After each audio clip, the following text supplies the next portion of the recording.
We talked for a few more minutes, but the smiles slowly faded from my husband's and mother-in-law's faces. "Laura, are you all right?" my husband asked, his tone filled with impatience. "What? Oh, it's nothing," I replied, though I felt uneasy. He gave me a suspicious look, as if he were plotting something. Suddenly, my mother-in-law stood up abruptly. "Ouch! Oh!" She clutched her stomach and rushed to the bathroom. "Mom, what's wrong?" my husband called after her, panic creeping into his voice. "Why does my stomach hurt this much? This can't be," she groaned from the bathroom. "Laura, you didn't switch the tea, did you?" my husband demanded. "I did. Me and your mother. Why would you do that?" he snapped. "What's wrong if I switched it?" I responded, my voice steady. "My name is Laura, a 30-year-old office worker. My husband Joshua and I have been married for 2 years. We met through work. He was a mid-career hire from a client I was working with. At first, he struggled to adapt to the new job, but the next time I saw him, he seemed much more comfortable. I thought he was a smart man, and eventually, we grew closer. We started going out on dates and dinners, and soon, he confessed his feelings for me. We officially began dating, and our relationship progressed smoothly. He proposed, and we got married. Our newlywed life seemed to be going well. Joshua wasn't much of a cook, so I handled most of the meals while he took care of the cleaning, laundry, and even took out the garbage without me asking. It was really helpful. But lately, something has changed. His attitude toward me isn't the same. He used to follow me around, always wanting my attention when we were at home. It felt like I was training a puppy to be patient. But now, he barely spoils me like he used to. His sweet voice has turned cold. "What's for dinner?" he asked one evening. "Hamburgers, your favorite," I replied. "Okay," was all he said, without much reaction. I had gone to the trouble of making his favorite meal, but even then, his response was indifferent. It's as if he's lost interest in me. He was so kind at the beginning. I keep hoping he'll be like that again someday. But it's not just Joshua. My mother-in-law has been another source of stress. She's been picking on me since the day we got married. "Hey, Laura, why didn't you prepare any snacks?" she would say, her tongue sharp. "I'm sorry, but you visit us without notice. Normally, you'd expect it and have something ready," she'd snap back. Until recently, Joshua always took my side, defending me against her sharp remarks. But now, he's joined her, and they've both started attacking me together.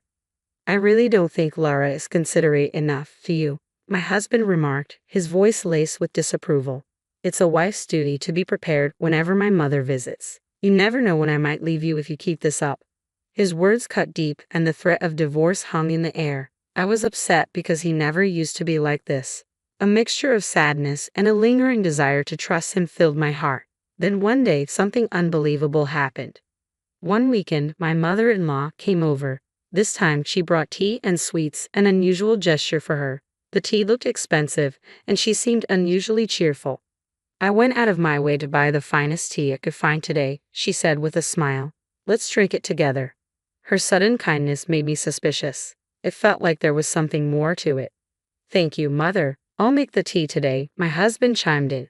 This was surprising, considering he'd recently been telling me, "Hurry up and prepare the table. My mother's waiting," with little concern for my feelings. Why was he being so considerate now?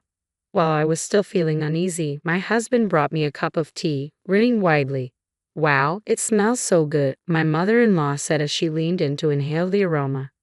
I was hesitant, but I leaned in closer too. It smelled like regular tea, but there was something off. Tiny bubbles floated on the surface.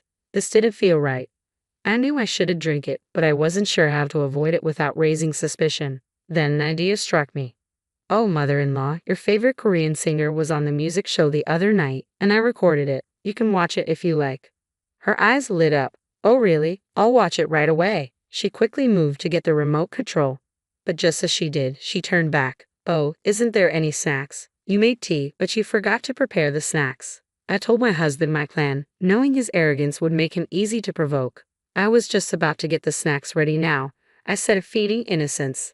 "Wait a moment," he replied, a bit too eager. He went off to fetch the plates and snacks, leaving me alone at the table. Seizing the opportunity, I quickly switched my tea with my mother-in-law's, making sure to do it while they weren't looking. When they returned, my husband announced, "Well, let's have some tea, shall we?" My mother-in-law took a sip and smiled. It's a fine cup of tea, isn't it? I took a sip as well, noticing them both watching me intently. It certainly tastes different from usual, I commented casually. My husband and mother-in-law exchanged grins, clearly pleased with themselves. I know, it's different, my husband said with a chuckle. Yeah, it's delicious, I added, matching their enthusiasm.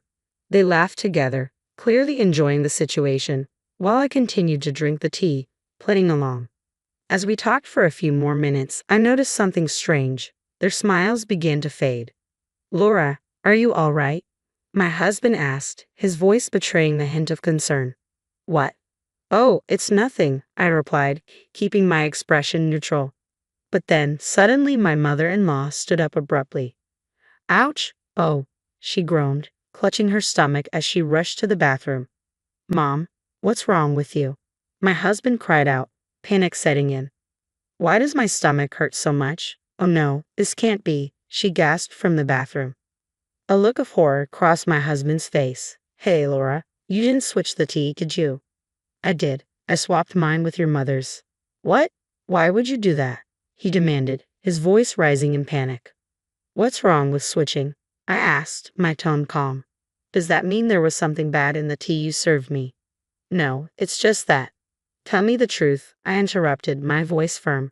Otherwise, you won't be able to handle this, and your mother could be in real danger.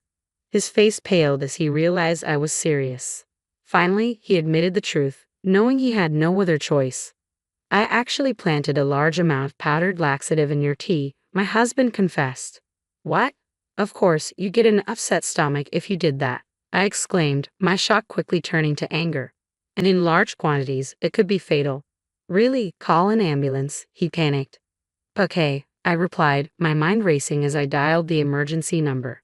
My mother-in-law was soon carried away in an ambulance with my husband frantically rushing to accompany her. As they left, I calmly decided to preserve the evidence. I poured the tea my husband had laced with laxatives into a water bottle, intending to take it to the police and file a report. While they were at the hospital, I made up my mind. I began packing my belongings, determined to leave this toxic situation behind. I called my parents and asked them to help me move. Within a few hours, I was on my way to my parents' house. When I arrived, my phone rang. It was my husband. My mom is in danger. She's in pretty bad shape and has to stay in the hospital for a few days. I need you to bring her a change of clothes and some other things, okay? I couldn't believe what I was hearing. What are you talking about? Of course I'm not going to do that. What? You can't just abandon her like this. She's in trouble, and you're my wife. You should at least do that much. I can't be with you anymore, I said, my voice firm. I'm divorcing you. Divorce? He echoed, stunned. When I said the word divorce, my husband was silent for a moment before responding, I see. If you insist on divorcing me, then I don't have a choice. But remember, since you're the one asking for the divorce, you don't get a share of the property. What are you talking about? I shot back. You're the one who caused this divorce, so I'll take what I can get. Don't be ridiculous, he retorted. I'm not paying you a dime. This was your idea, not mine. It's not my fault. I was disgusted. You tried to make me drink a cup of laxative tea. How can you think you're not at fault? I knew I had a powerful piece of evidence that would hold him accountable, but before I could mention it, he hung up the phone. I decided to focus on more pressing matters like arranging for a lawyer. I could deal with him later. Soon after, I started receiving a barrage of unreasonable and selfish messages from him. He asked why my belongings were missing from the house and complained that everything was falling apart because I wasn't there to do the chores. He also sent a string of texts trying to guilt-trip me. You're really going through with this divorce, aren't you? Do you even understand that once we're divorced, you'll have to take care of everything on your own? There were so many things I wanted to set straight, but I didn't respond until I had secured legal representation. After my mother-in-law was discharged from the hospital, my husband and his parents showed up at my parents' house. They were in a foul mood. Divorce isn't an option, but I'll comply if that's what you want, my husband said arrogantly. You didn't even come to visit my mother in the hospital after what happened to her. You just left, taking all your belongings. How can I stay married to a woman like that? My mother-in-law glared at me with disdain, clearly backing up her son's story. It was obvious they had twisted the entire situation to suit their narrative, and my father-in-law had believed every word. Laura, my father-in-law began, his voice heavy with disappointment. I think you're being a little selfish, my father-in-law said, the only reasonable person in my husband's family. Given how they had twisted the story, it was no wonder he'd think that way. I calmly took out my phone and played an audio clip. I had actually planted a large amount of powdered laxative in Laura's tea. My husband's voice echoed from the speaker. The audio was undeniable evidence. As soon as the recording played, my husband and mother-in-law's faces turned pale. How did that conversation come about? My father-in-law asked, his shock evident. My husband had dug his own grave. Father, I felt I was in danger, I explained. I quickly swapped mother-in-law's tea with my own. Then she suddenly got a stomachache. She's always bullied me, and though my husband used to be angry with her for that, lately, they've both turned on me. This time, he went too far. After hearing my explanation, my father-in-law's face turned furious. He glared at my husband and mother-in-law. Hey Joshua, what's going on? Is it true that you were bullying her too? He demanded. My husband and mother-in-law were visibly embarrassed as they tried to defend themselves. No, wait Dad. This was just for fun. Lara got sick to her stomach, and well, I planted laxatives in her tea. It was like a fun surprise, you know. I wasn't actually bullying her, my husband stammered. And neither would I, my mother-in-law added hastily. I was just joking with her. You wouldn't really call that bullying, would you? My father-in-law's glare deepened. You think poisoning someone is just a joke? I don't know how much of a joke you think this is, I said coldly, but don't think you can get away with it forever. This is why Joshua has been so horrible to me, isn't it? I reached into my bag and pulled out an envelope, spilling its contents onto the table. It was photographic evidence of my husband's affair, gathered by a detective agency I'd hired. Joshua's face turned even paler. Why? Did you think I didn't know anything? I asked, my voice steady. Your attitude was so cold that I became suspicious and hired an investigator. I never thought you were actually having an affair. You were probably just trying to harass me into initiating the divorce. It was clear I'd hit the mark. Joshua was breaking out in a cold sweat, his eyes darting nervously. I confronted him with the divorce papers, ready to end this nightmare. No matter how clueless you've been, you must realize you're at a disadvantage now, I said. I'll get alimony and a fair share of the property. And by the way, I'm going to report you for assault for planting the laxative. The police? Joshua stammered. Wait a minute, don't you feel sorry for me? Sorry for you, I scoffed. You and your mother are both guilty. You cooperated with her in this. My mother-in-law, who had been quiet until now, suddenly protested. Ha! Wait a minute. Why should I be arrested? It was Joshua who planted the laxative.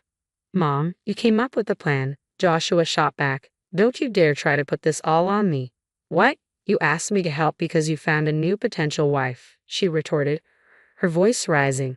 They began to argue, each trying to shift the blame onto the other, neither willing to admit their guilt. It was a pathetic sight. Finally, my father-in-law, who had been watching in silence, snapped, Enough. You both committed a crime. Own up to it and take responsibility. Don't complain when the police come for you. And Joshua, you're going to pay Lara the alimony she deserves, and she'll get her fair share of the property. Joshua and my mother-in-law were completely shaken by the sound of my father-in-law's furious voice. I was relieved that he had snapped first. My own father had been on the verge of losing his temper too. We'll handle the rest through lawyers, I said firmly. Send the divorce papers as soon as possible. Joshua hesitated, but my father-in-law's stern glare forced him to comply. Finally, he signed the papers, sealing his fate. My deepest apologies for the trouble my foolish son and wife have caused you, my father-in-law said sincerely before taking my ex-husband and mother-in-law home.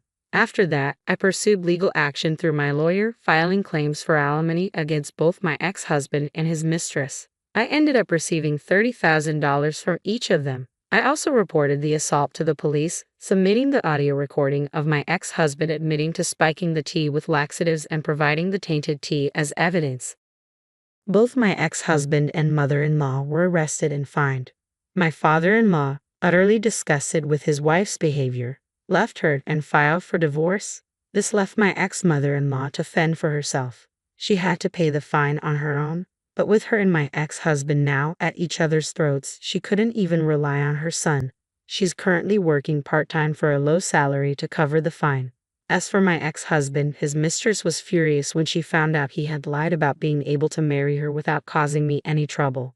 She lashed out at him, and in an attempt to appease her, he promised to pay her alimony instead. He ended up borrowing money from a loan company to pay me the alimony in one lump sum. After that, his mistress disappeared, leaving him with a mountain of debt and no one by his side. He was abandoned by both of us, and he truly deserved it. Meanwhile, I secured my share of the property and finally felt a sense of relief. I'm now living in my own apartment, working hard, and recently got a promotion. To celebrate, I'm planning a trip with friends or my parents. Intentionally making someone drink tea spiked with laxatives is a crime, not a joke. My ex-husband and mother-in-law deserve whatever consequences they face. I'm just grateful that my father-in-law was a decent person who understood what I was going through. This whole ordeal was a nightmare, but I'm hopeful that better days are ahead and that I'll eventually find someone truly wonderful.